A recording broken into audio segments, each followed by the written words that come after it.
Linggo, nang araw din ng muling pagkabuhay ni Jesus, ay may dalawang alagad na papunta sa Emmaus. Ang Emmaus ay may 11 kilometro ang layo sa Jerusalem kung saan sila nanggaling.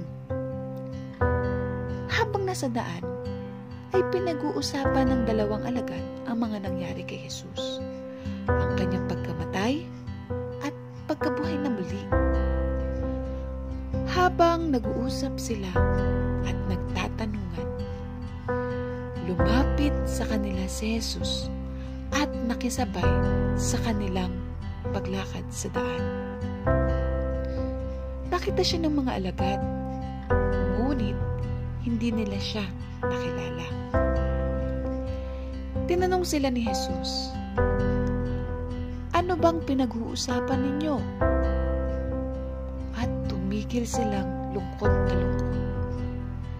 Sabi ni Cleopas kay Jesus, "Kayo lamang po yata ang dayuhan sa Jerusalem na hindi nakakaalam ng mga bagay na nangyari roon." "Anong mga bagay?" tanong ni Jesus. At sumagot sila, "Tungkol kay Jesus na taga Nazaret, isang propetang makapangyarihan. Hinatulan po siya na mamatay. Siya po ay ipinako sa krus. Siya pa naman po ang inaasahan naming magliligtas sa amin. Hindi lamang po iyan. Ikatlong araw na ngayon mula nang mangyari ito, nabigla kami sa ibinalita ng mga babaeng kasamahan namin.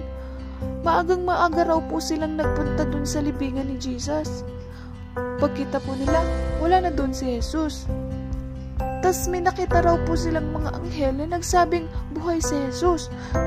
Pumunta rin kami sa libingan yung iba naming kasama, pero wala naman din po silang nakita. Hindi rin po nila nakita si Jesus doon." Sinabi sa kanila ni Jesus, "Bakit hindi nyo mapaniwalaan ang lahat ng sinabi ng mga propeta? Hindi ba't ang tagapagligtas ay kailangang maghirap bago niya kamtan ang kanyang marangal na katayuan?" At ipinaliwanag sa kanila ni Jesus ang lahat ng nakasulat sa kasulatan tungkol sa kanyang sarili. Malapit na sila sa nayo ng Emmaus, at si Jesus ay waring magpapatuloy pa ng lakad. Ngunit, pinigil siya ng dalawang alagad at inimbitahan siya nila sa kanilang bahay.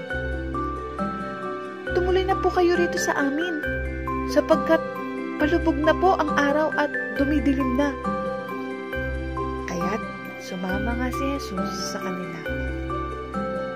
Nang sila'y nasa hapagkainan na, lumampot si Jesus ng tinapay at nagpasalamat sa Diyos.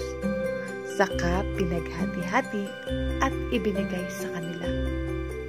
At dahil dito, biglang nabuksan ang kanilang paningin at nakilala nila na si Jesus ang kanilang kausap. Subalit, biglang nawala si Jesus.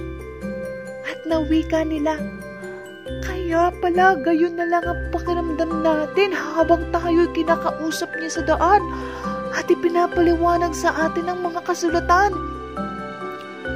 At dahil doon di dali-daling nagbalik ang dalawang alagad sa Jerusalem. Nadatnan nila roon na magkakasama ang 11 alagad ni Jesus at nag-uusap-usap. Muli nang nabuhay ang Panginoon. Nagpakita kay Simon. At kinuwento rin naman ng dalawang alagad ang nangyari sa kanila habang sila ay papunta sa nayo ng Emmaus, at kung paano nila biglang nakilala si Jesus noong pinaghati-hati ni Jesus ang